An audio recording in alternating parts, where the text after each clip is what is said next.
Listen, we all know it's not hard to burn something down or tear something up. That's easy. What's hard is building something or rebuilding and restoring something. And that's the gist of the new season of Reconstructing Faith, a podcast with Trevin Wax from the North American Mission Board. The second season of Reconstructing Faith is a documentary-style look at all kinds of challenges facing the church in this season of rebuilding. Everything from the impact of family breakdown on the church, spiritual burnout, debates over worship styles, the rise of artificial intelligence, confusion over gender and sexuality. The list goes on and on and on. And if you want to be a part of the solution, if you want to roll up your sleeves and work towards a healthier church in the future, then this is a great podcast that you should subscribe to. It's Reconstructing Faith with Trevin Wax, and we're thankful to the North American Mission Board for sponsoring our episode this week. Welcome to the Baptist Review podcast. I'm your host, David Sons, and this is part 2 of our 5-part interview with SBC President Bart Barber. And in this episode, we want to talk a little bit more about the Baptist Faith and Message, about cooperation throughout our convention, and also a little bit towards the end about the Cooperative Program. And joining us for this conversation is SBC President Bart Barber. Bart, welcome back. Thank you. And amender of the BF&M, Pastor Jared Cornutt. Jared is the pastor at North Shelby Baptist in Birmingham, Alabama. And Jared, we talked about you a little bit in an earlier episode, and now we thought we'd bring you back on to talk a little bit about the BF&M. And also, I know that you're working really closely with our leadership team at the Baptist Review. Honored to be here. Only wish that Lottie Moon was across from us. That is true. We tried to maybe set it up at the farm. Lottie would love to be here in the presence of the guy in the list. E.Y. Mullins, Lottie. Herschel Hobbs, yeah, it'd be a great Albert Mohler, yeah. Jared Cornutt. What a list. What a list. Who would have thought? There'd be a picture. Me. We'd take a picture of that and put it in the archives for sure. That would be bury it away. That would be great. All right, so let's just jump right in and talk a little bit about in 2023, obviously in New Orleans, we did, as a convention, a move to amend the Baptist Faith and Message. And Jared, you made that motion, and it was discussed and debated and ultimately approved at the annual meeting in New Orleans this past year. Bart, I know we talked about this on a previous podcast, just about the actual amendment itself, the additional language, or I guess re-addition of language back into that. But let's talk about a little bit about the process of amending the BF&M. Was it a good thing that we did, and should the process for amending the BF&M be a little bit different? Yes to both questions. Okay. Yes, it was a good thing that we did, I think. I think it accomplished two things. First of all, it did help us to create some clarity it'd be different if we were making a substantive change, but we're just taking language that's been in the Baptist Faith and Message in various versions all along and harmonizing those into the new Baptist Faith and Message. So no harm, no foul. It's also good because one great thing accomplished is that Jared terrified the entire Southern Baptist Convention by showing them how easy it is to amend the Baptist Faith and Message. And so now that everyone is good and scared about that, it's time to make a change about that, I think, and create a more involved process. And Jared, talk just a little bit. I know you've talked about this. You've done a first person in Baptist Press, and other places have talked about kind of what went into your thought behind it. But just give me an idea of kind of what you were hopeful to accomplish, and did it accomplish what you hoped that it would accomplish? It accomplished far more than I could have hoped. And so this is not something that I came up with on my own. You know, I worked with Rob Collingsworth on this, who was on the previous episode. And the hope of it is that there's a lot of conversations going on in our convention about who is a pastor. Obviously, we got different amendments to the Constitution, and we just felt like the article there in the Baptist Faith and Message could be more clear. It doesn't change anything.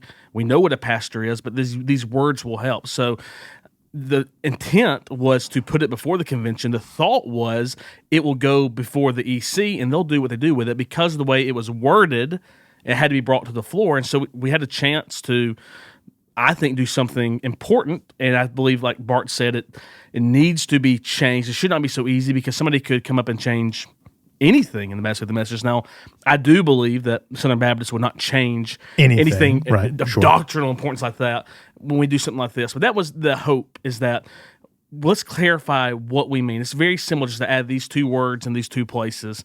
And I think that we did that, and I think we raised an important awareness to the fact that, guys, anybody could do this from the floor. That's kind of the great thing about our polity, but it's also the danger of our polity. I know that Article 6, we talked about this in our previous episode. Article 6 is where some of the disagreement and some of the needed, I think, necessary clarity was needed, and reinserting pastor, elder, or bishop into the language there. But there's other places in the BF&M where there is disagreement, where churches within the convention don't agree in practice. One of them being the idea in Article 7 where it talks about communion. Should we practice close communion or closed communion, or leave room for churches that practice open communion? In other places, their individual churches vary in their practice. The Lord's Day, religious liberty. Bart, as you kind of look at the BF&M and maybe some of those other areas where we don't agree in practice, how should churches go about interpreting the BF&M in that way, and maybe even enforcing how closely we, how we closely identify or cooperate? Well, I should probably first say, as president of the SBC, I agree with every word. There you go. Faith and message. Right. I agree with the punctuation. I agree. I'm Bart Barber, and I approve this message. That's exactly right. But I said in the previous episode that what really governs the convention is the doctrinal belief of the messenger body, okay, which is reflective of the doctrinal belief of the several churches.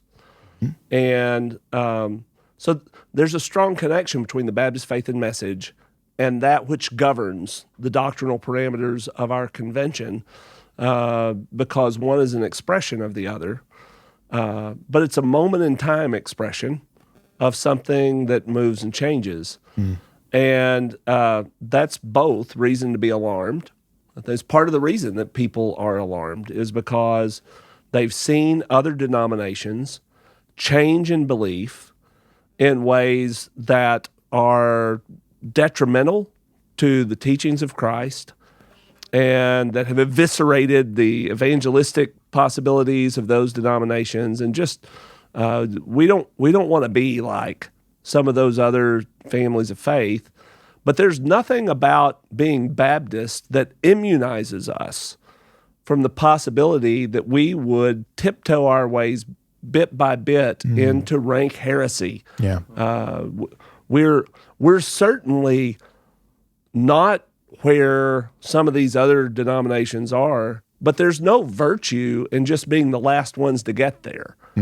And so I think sometimes people want to codify the Baptist faith and message in order to prevent us from changing what we believe. But the Baptist faith and message doesn't really prevent anybody from changing what they believe.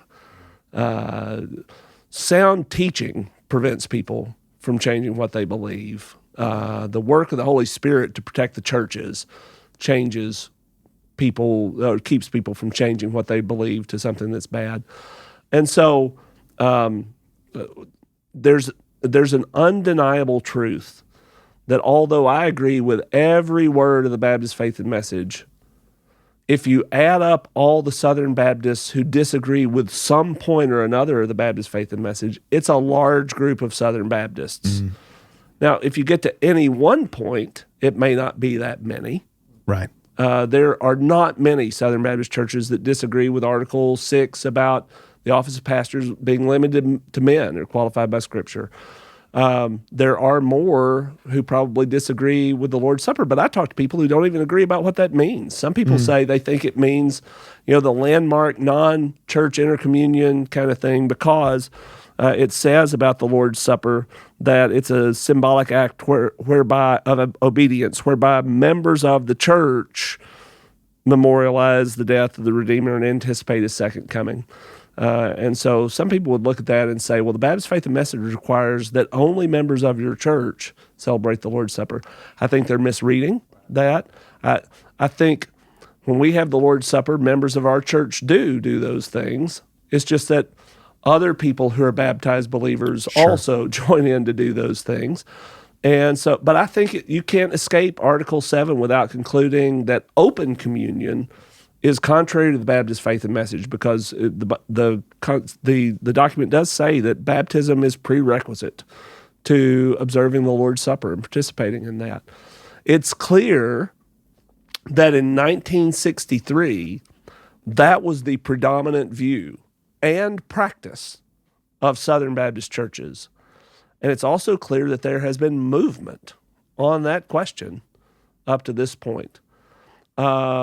Another place that you could highlight is the article on the Lord's Day. I remember when we changed the article on the Lord's Day, when we adopted the 2000 Baptist Faith and Message, there was debate from the floor about that. Adrian Rogers spoke in defense of the changes that were made to the article on the Lord's Day. It's Article 8 of the Baptist Article 8 of the Baptist Faith and Message. And, the very fact that we revise the Baptist Faith and Message necessarily means that people can change their opinion about things that are in the Baptist Faith and Message. That's why who could change it if anybody who disagreed with it couldn't be a part of the Southern Baptist Convention. So how do pastors so at my first church I go to, the first time we take communion, I fence the table and say it's only for baptized believers. And boy, the emails and questions I got, because I didn't know the church had practiced open communion for years. And I just said, well, look, simply our Constitution says we follow the Baptist Faith and Message 2000. This is what the Baptist Faith and Message 2000 says. I'm doing what our governing documents do. Should churches look to make maybe an amendment to their own bylaws or their own Constitution about how they do communion? How would you help a pastor think through that? Well, I'll tell you that I think the Baptist Faith Message is completely right. I would encourage pastors to because I think I'll tell you how we say it at First Baptist Farmersville. I don't say, well, you need to be a baptized believer in order to participate in the Lord's Supper. I think that's too lax. I wouldn't even say, well, you need to be a member of this church to observe the Lord's Supper. I think that's too lax. Instead, what I say is, if you have been born again and you are not walking in any stubborn, rebellious, unconfessed sin in your life, you should examine yourself to see whether you are. Then you should participate. You need to be a born-again believer who's walking generally in obedience, including the first step of obedience, which is to follow Christ in baptism. And ultimately, that's the theology behind this. It's not that these things are the only things. If you're a baptized member of First Baptist Farmersville and you're dealing crack on a street corner somewhere, you should not observe the Lord's Supper. Yes, I agree. At our church. And so anyway, I think it might be helpful, rather than just repeating the boilerplate, to explain the why of it. Yeah.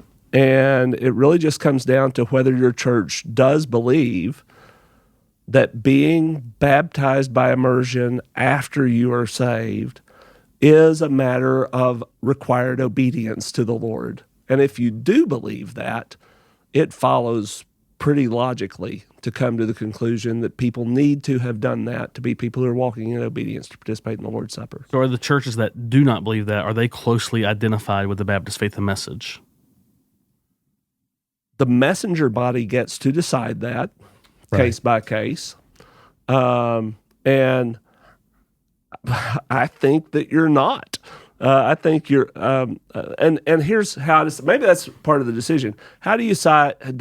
What does it mean to be closely identified? How do you decide what it means to be closely identified with the Baptist Faith and Message? And for me, I'm looking not just at the Baptist Faith and Message in its most recent iteration. I'm looking at the history of that confession of faith and the history of other Baptist confessions of faith, and when you look at that, that puts it in a little different position than some things, because there have been open communion Baptists. If you go to the British Isles, there's a much different approach to this than you would find here in the U.S. But there is a strong, lengthy tradition in most Baptist groups of believing that baptism is that important. And honestly, I think theologically, if you hold that position about baptism, you can come pretty quickly to that idea of the Lord's Supper. Now, I'm not saying that I think that we ought to go booting out all the churches in the Southern Baptist Convention who do something different in terms of communion. I don't think that's wise. But I do think, just honestly looking, I think that is an important and emphasized point of the Baptist faith and message. And I think when that language was incorporated into this statement of faith, everybody who voted on it would say that's a big part of what the Baptist faith and message is trying to say. Bart, just a minute ago, and I know this is going to be seems like a simple question, but I do think there's been some confusion over it, and I would love to get your response to it. The idea of the Baptist faith and message, and as the reality that it is a confession of faith, right? It is something that we have agreed upon as our confession of faith as Baptists.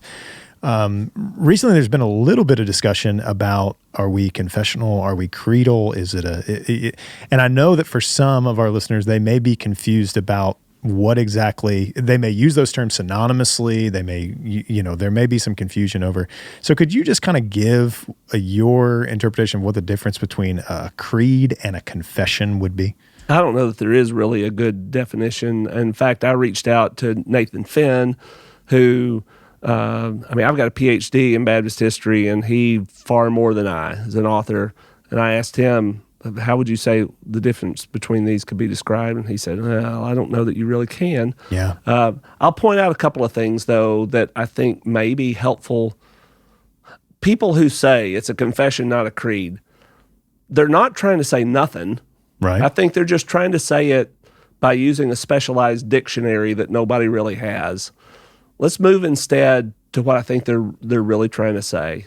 One, early on, when we as Baptists talked about having confessions instead of creeds, that was in an environment where creeds were things that established churches used to burn people at the stake. Okay. And part of what we were saying is we don't burn people at the stake over our documents. When we produce these confessions of faith, we're not using them as instruments of persecution upon people. We're not violating anybody's religious liberty, either an individual or a church, by preparing these documents and utilizing them. And then I think the other thing that a lot of times really the tree people are trying to bark up whenever they talk about creed versus confession is the idea that we have, as a convention of churches, historically been reticent to be heavy-handed with churches over their beliefs. Not that we couldn't do that when we needed to, but we weren't flippant about doing it. And I think there's good biblical warrant for us to show a great deal of deferential respect to churches' own decisions, knowing that we will sometimes say, you're just not where we are anymore, and you're not really a part of this fellowship, that we're careful and slow to do that. And the reason why is not because we don't know what we believe or because we're wimpy, but it's because we place a great weight upon the autonomy of those churches, and we want to show deference and respect to them. The biblical basis for that, I think, is this. If you look at the letters to the 7 churches at the beginning of the Revelation, you'll see Jesus finding grievous fault with a number of churches. And even the church at Ephesus, to look and say, you've left your first love, and to threaten the removal of their lampstand. I think it's important to note that it is a threatened future removal of the lampstand. And that in the letters of the 7 churches in which the Lord himself, who is the sovereign head of the church and the Lord of the churches, even he, in finding fault with local churches, for most of them said, I just want you to change. And for one of them, only went as far as to say, someday down the line, there may be a punitive removal of things from you. But even with you, I'm putting this in front of you and asking you to consider it, and I'm calling upon you to make your own decision to change. And so I, together with Baptists through the ages, believe that a great deal of deferential respect should be shown to local churches as they make their own decisions about what they believe. And when that time has expired and they've had a chance to consider it and there's been dialogue and everything else, then maybe you come to the point where you have to take decisive action. But we shouldn't be flippant or quick about doing that. It's something that we should regard as weighty, and we should be very sober-minded about it. Do that with church discipline, right? We just don't kick members out. We plead and beg for them to change, to repent, and to come back and to be restored. Educate sometimes. Yeah. Mm-hmm. I didn't know that this was a problem. You try to show why. But a lot. We just use the word that Baptists hate, which is the word change. And what we hear, Saddleback said this last year, is you're violating our local autonomy of our church. And so, how do we think through that? Does it violate a church's local autonomy for messengers of a convention of other churches to tell them you're not in friendly cooperation with us? Not even a little bit. We could no more violate a local church's autonomy than we could violate the law of gravity. It's not, your church is not autonomous because the Southern Baptist Convention granted that to you in a way that they could revoke it from you. Your church is autonomous because your church decides whether your church is going to hire whomever, what your church's beliefs are going to be, and no one can make those churches for your autonomous Southern Baptist church. But it's an exercise of autonomy for one church to look at 1,000 churches in the Southern Baptist Convention and say, I don't want to be affiliated with you anymore, and I'm going to withdraw from the Southern Baptist Convention. And it's also an exercise of church autonomy when 1,000 churches look at one church in the Southern Baptist Convention and say, we don't want to be affiliated with you anymore, and therefore you're no longer in friendly cooperation. So you cannot, part of local church autonomy is you cannot force churches to be in cooperative relationships with other churches. It has to be something that's voluntary on the part of all of the churches that are inside this fellowship. And so not only does it not violate local church autonomy, it would violate local church autonomy to force churches to be in cooperative fellowship with Saddleback against their will. Hey, listeners, today I want to talk to you about something truly special from one of our sponsors, Lifeline Children's Services. Lifeline believes that adoption is a divine calling. It's a way that God provides families for vulnerable children who deserve love and a sense of belonging. You see, Lifeline understands the bigger picture of adoption, that it's a crucial part of God's redemptive purpose. Sadly, with orphan numbers on the rise, there is an urgent need. And so we would ask you today to consider Christ's call to adoption through Lifeline Children's Services. Why Lifeline? Well, they're relational. They build connections with families, partners, and with local churches. And Lifeline is also gospel-centered. They put the love of Christ at the heart of everything that they do. And Lifeline promises to walk with you before, during, and after the adoption. Lifeline's Children's Services Adoptions Program, answering the call to share love, build families, because every child deserves a home. Visit lifelinechild.org/adoption today to learn more and begin your adoption journey. I want to take a moment to mention one of our sponsors, Southeastern Baptist Theological Seminary in Wake Forest, North Carolina. Southeastern believes that the Great Commission is the church's mission. That's why they are committed to ministry preparation in partnership with the local church. Through more than 40 advanced, graduate, undergraduate degrees, Southeastern offers robust biblical theological education that equips students to serve the church and fulfill the Great Commission. For more information about Southeastern Baptist Theological Seminary, visit sebts.edu. Bart, I want to change the direction of the conversation just a little bit to talk about the Cooperative Program. Obviously, next year in 2025, we're coming up on the centennial celebration for the Cooperative Program, and I know that a lot already has gone into thinking through ways that we can continue to promote and celebrate the work, the incredible work that's done by Southern Baptists throughout our convention, through the giving to and the work of the Cooperative Program. So as we kind of look back, we've seen the work that it's done in the first 100 years, and certainly I think every Southern Baptist would pray for and hope for the survival of the Cooperative Program for the next 100 years.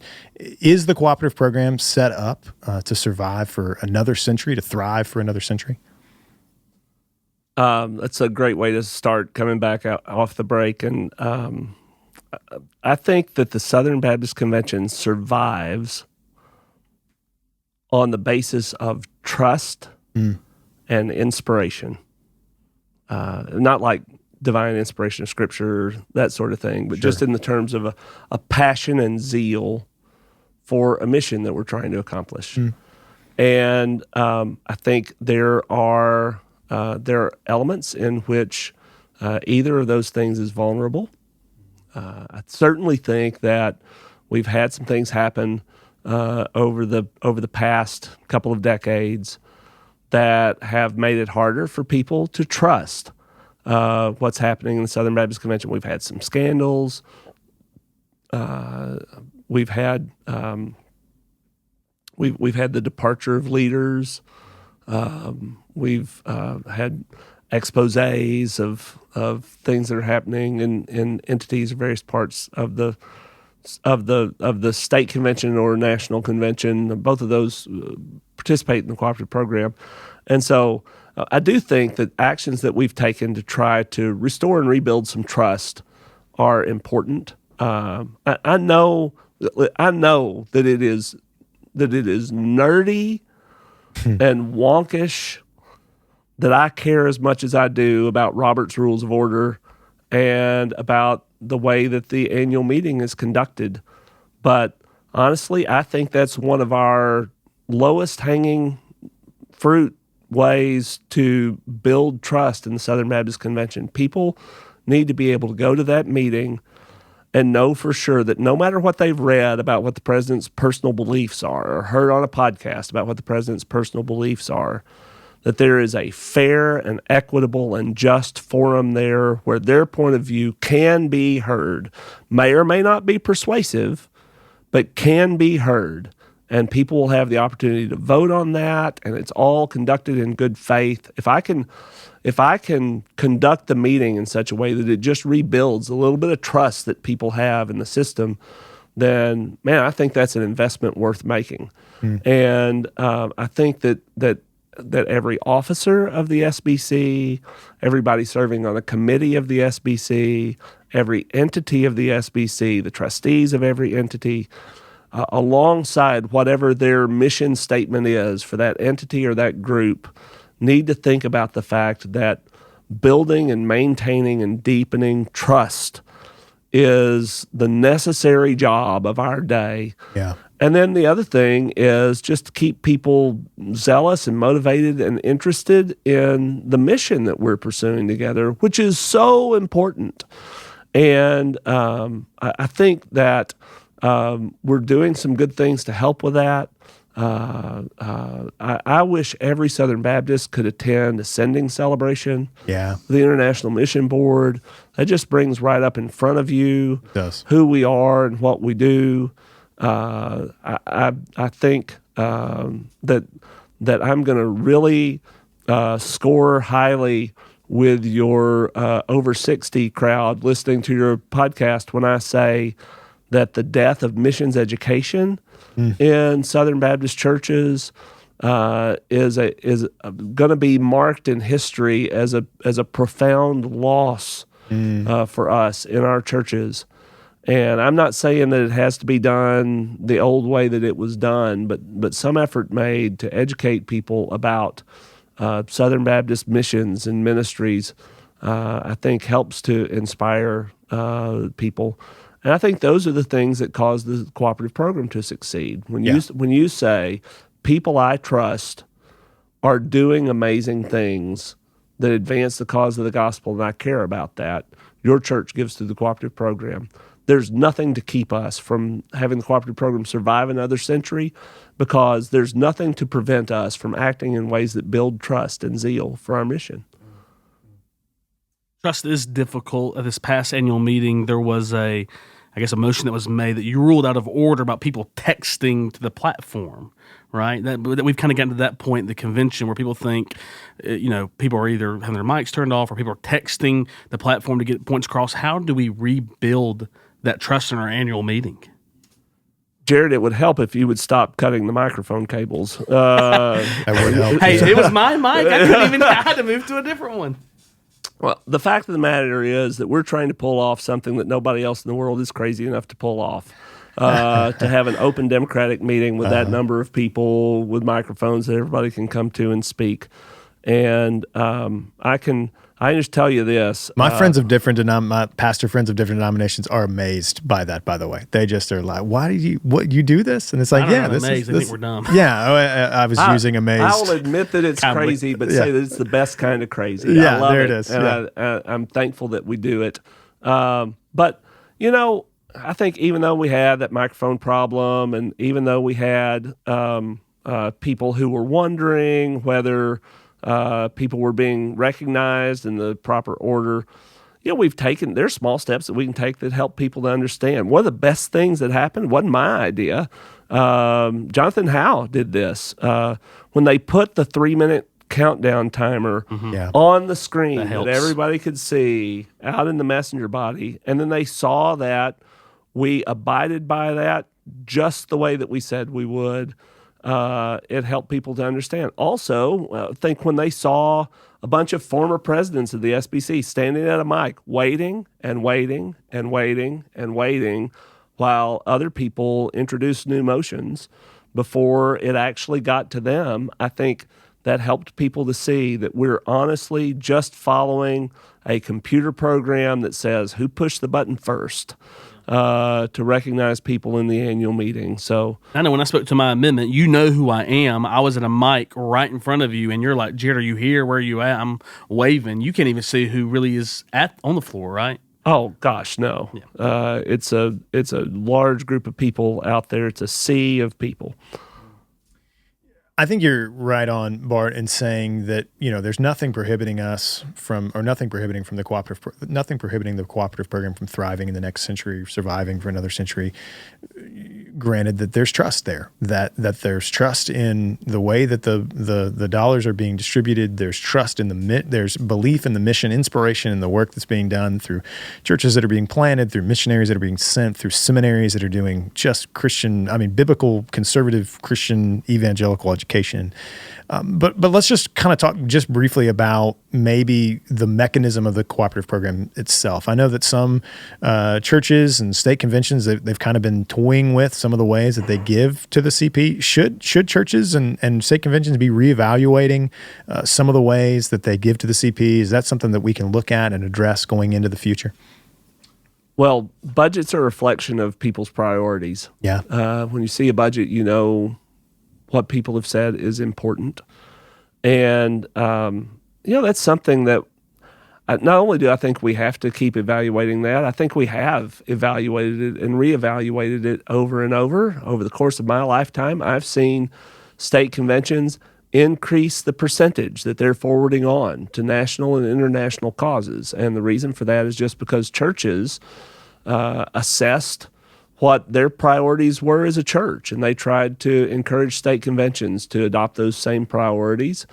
And I think that that's healthy, that continues on. You could come to a point where you looked and said, our state is full of healthy churches, and we've got lots of great things going on, while all around the world people are operating without the cause of Christ being named among them. Don't even know who Jesus is. And we want to spend less in our state and spend more internationally to share the gospel. I think you could also come to a point where you looked and said, we've supported international missions for 100 years on the support of a base of churches that is declining. And if we want to be able to continue to support what's happening around the world at the level that we have in the past, we're going to have to do some things to make sure that there's a future for the churches in our state to be able to do that. That's a balance and a dance that I think we're always praying through and looking for God's wisdom in that. As far as any profound structural changes, I'm going to say that I'm not 100% sure what you're getting at there, except that I've heard people say maybe the local association ought to be a part of this formula. And, honestly, in some places it has been, because in some places local associations are essentially supported by their state convention, and the state convention receives. They're the receiver and the distributor of cooperative program money, and a lot of people I think have talked about ways to tweak this, but nobody's come up with anything that's a real superior alternative yet, or we would have adopted that. And the great thing about including the people that we include and distributing things the way that we have is that the cooperation in the cooperative program is not just that churches decide to cooperate with one another. It also makes all of these entities in the different levels of the Southern Baptist Convention cooperate with each other. Sure, yeah. Because they're all involved in this unified budget. And so they're all separate and autonomous, and there's non-connectionalism, but they have a reason to be friendly with one another and to help one another because their cooperation makes the cooperation of the churches work. And so I hope that we'll be able to retain that. If you can think back in your mind back to February, which probably seems like a lifetime ago for you, at the Empower Conference with the SBTC before I moved back to Alabama, you gave a really great talk. You used Adoniram Judson as an example. I think if you'd have passed the plate at that lunch, we could have funded the cooperative program. But you had a quote where you said something along the lines of, our cooperation is certainly about more than money, but it's not about less. Can you kind of talk about what you were getting at there? Sure. Our cooperation is about more than money because, I'll tell you something that I said at another SBTC meeting, at our annual meeting back in the fall. They asked me to come to the cooperative program meeting and to say something about the cooperative program. And I walked up and I said, well, what I'm supposed to do is tell you how many missionaries are supported. The moment after you're elected president of the SBC, they take you into a dark room and strap you to a chair, and they tattoo the number of missionaries on your right hand so that you'll be able to quote it whenever, But the fact of the matter is, one of the great things that the cooperative program does and that the Southern Baptist Convention does is force me to care about churches other than my own. And that's certainly a biblical New Testament truth, that churches cared about what other churches were doing. And it would be so easy. A lot of churches do it. They just build a kingdom unto themselves, and that's all that they give to. That's all that they care about. Their full breadth of concern for missions are the missionaries they've picked out or the missionaries they've sent or whatever. And I think it's an amazing thing that the cooperative program and the Southern Baptist Convention, in the spirit of cooperation, has forced me to look beyond just the boundaries of First Baptist Farmersville and to care about the health and to care about the engagement in our mission of other churches that are around us. That's very biblical. And I also think that cooperation comes down to not only the fact that we care about other churches, but also the way that we care about other churches. Yeah. We can care about other churches in a way that is haughty and judgmental. And A lot of that online. that happens. And man, it's easy to fall into that. And yet, that's not what we read in the New Testament about the way that churches relate to one another. And I think in its best essence, the cooperative program involves our being able to go to a meeting and sit across from messengers from churches that are like my church, and even to be to a point where I don't win every vote. To be at a point where we come to a vote and I say, I would have done the other way on that, but I was in the minority, and the churches went a different direction, but still be able to say, but this is my family, and we're together on more things than we're apart on, and the things we're together on are more important than the things that separate us. And so we're going to continue in cooperation. I think it's a really bad thing where when you come to the moment that you're in the minority end of voting, no matter how important it really is, that you use your cooperative program funding as a weapon to say, well, I'm going to take that away because I didn't get things exactly my way. Mm. Well, that's a spirit of non-cooperation. It's a spirit of domination, of wanting to be in a place where everybody has to follow your way. How different that is from the spirit shown in the Baptist Faith and Message, for example, when it talks about soteriology, and you see nobody would write a statement of faith that said that about soteriology to describe their own soteriological views. It's not trying to articulate a viewpoint. It's trying to draw out a territory with explicit vagueness. Why is the Baptist Faith and Message vague the way it is in the places where it's vague? And the reason it's that way, it's not an accident. It's on purpose. They did that because they said, we want to write something that more of us can affirm because we want to cooperate with each other.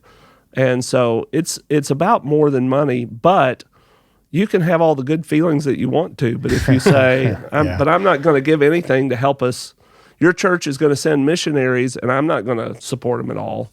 That whatever good feelings that you have, you're not really cooperating. So it's not about less than money, but it is certainly about more than money. We all three pastor churches. We would never want a member to strong-arm us and say, I'm not going to give unless you do something like this. You kind of just made that point. We don't want to weaponize our money.